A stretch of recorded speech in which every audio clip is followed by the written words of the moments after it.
What is going on, everybody? It's Nito here. So I was talking about my homies about how I run my mic and what mics are best to use for rapping or different voices or anything. First off, I just want to say every mic is different, but the mic I am going to be showing you how I mixed is going to be coming from a SM7B, a Shure mic.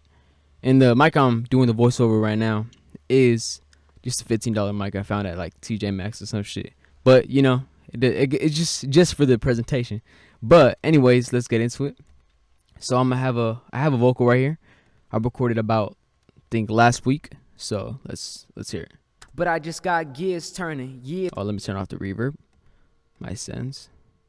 But I just got gears turning, years yearning. Who was I, choosing dice over being furnished with these truant guys? Cause if you would try what I be doing, in truth's eyes I might be Judas, but I'd rather trust me than be too inclined like Ivy students.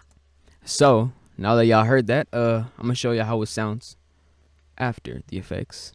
But I just got gears turning, years yearning. Who was I, choosing dice over being furnished with these truant guys? Cause if you would try what I be doing, in truth's eyes I might be Judas, but I'd rather trust me than be too inclined like Ivy students. So before I get into the details and like what's under the hood, I just want to say every mix is different. So just cause my vocals sound like this under this, but I just got gears turning, yeah, it's cause it sounds good for the beat. But what I'm going to show y'all is a good starting point that y'all could use and expand and adjust to other beats and shit. So, let's get started. So first what I got here is my studio rack by Waves. They're not like stock plugins for FL, but they're paid. So I guess it's kind of good because if you don't have FL, you can also do this in any other DAW.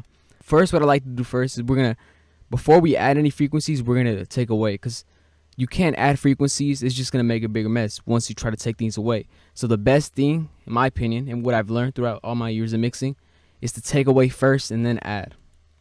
So we're going to do our little adjustments right here. So after that, we're going to add. We're still going to do a little bit of subtraction right here. Here we're taking off a little bit, rolling off from the 60s all the way down to the end, up down to the 30s and everything. Oh, these frequencies right here, these are very subjective in the sense that not every vocal is going to have these points right here. But if you're recording in a pretty dry space, not boxy, but dry, you're going to have to remove frequencies. Like, you're going to have to nitpick and see which ones are, according to your voice and your vocals and how you recorded the mic, with the mic, you're going to have to remove. So that's just give and take. But for the most part, it's like towards the lower mids. Usually the upper frequencies are pretty good. We can just take them off with the De-Esser, but sometimes it gets a little harsh. That's why I'm toning it down right here around 8K. But for the most part, we're just boosting it, giving it more clarity. Since the SM7B, the highs are not too articulated, so we're going to have to boost those a significant amount. You're going to see throughout the mix. And now we have a compressor. It's nothing too crazy, just something to control the mix. But I just got gears turning, years yearning. Who was I? See how it's not compressing too much? What I do first, I compress so that it doesn't get out of my control. Then after, once we get to the bottom, I'm gonna use the CLA to compress it a bit more and give it a bit more warmth. Who was I? Choosing dice over being furnished with these truant guys, cause if you would try what I be doing, in truth's eyes I might be Judas, but I'd rather trust me than be too inclined like. After that, that one's not really necessary, to be honest. That's just more control. Once again, we're rolling off even more broad strokes. At first we had the little intricate details that we're trying to fix, and then towards the end we're trying to give it a better picture, you know. Now we got the De-Esser. Finally, this is probably the most, since we're boosting the highs on this mic specifically, and they're pretty harsh once we boost them. The De-Esser is very critical. So but I just got gears turning, years yearning. Who was I? Choosing dice. All that red stuff is what it's taken out. And you can adjust the frequencies and everything, but it's like sidechaining it to lower the vocal once those frequencies hit a certain level, threshold right here. We're going to have the CLA. This is what I talk about the compressor. It gives it the warmth. There's even an analog function that gives it a nice warmth to it. But in exchange for that, it does give it a little bit of noise. I don't know if you can see it. Take it on the 60 hertz. See right there, barely. But once you have it on a lot of vocals, it tends to add up, and you can hear it a significant amount. So I always turn it off, but it depends on the mix. But what it does, it compresses it.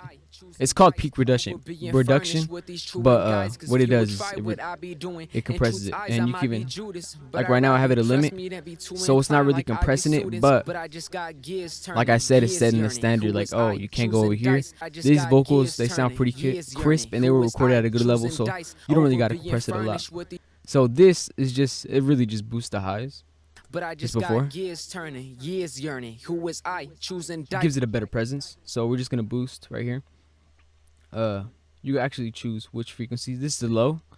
This is the high, right here. This is the how big, how broad you want the Q to be, as it would be on a parametric EQ. You see, we're boosting it a little bit, just to give it a little bit of presence, and we're also boosting the highs just a little, just to give it a little bit of presence. And if you want, you can even boost this up. But I just got gears. But that's a little overkill. But that's just to, you know, let's say you got a compressor coming after this, you can just lower it. So, yeah, I really like these plugins. Pretty tight. All right, once we got that, we got the Q8. Pretty simple, like I said. Once you get to this point in the mix, you really don't these are really just fine-tuning things that you could do in the other parametric EQs. Now we're going to move on to these little harsh pickup things. This is like what I start off with, what I put into everything, and this is what I do once I load it in.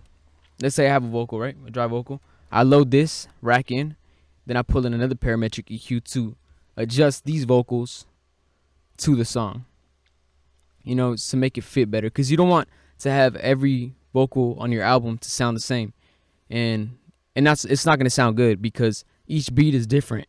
It's best to adjust to accordingly. So that's just the last precaution right there. Then of course the effects right here. I have a little bit of delay. But I just got gears turning, years yearning. You know, who was to give it a little vibe dice over. Waves does have a delay right here, but although it may seem like there's more features, this one just sounds better, in my opinion. It doesn't sound better, but I feel like it gives me more of what I want, if that makes sense.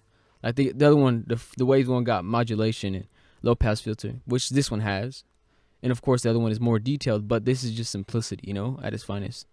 So, you know, I'm pretty sure this delay comes in every not this specific delay, but you know, I'm pretty sure any other DAW has this type of delay. But I just so now that we got that, turning. I got my delay pitch. But I just got gears turning, years yearning. Who was I choosing dice over being?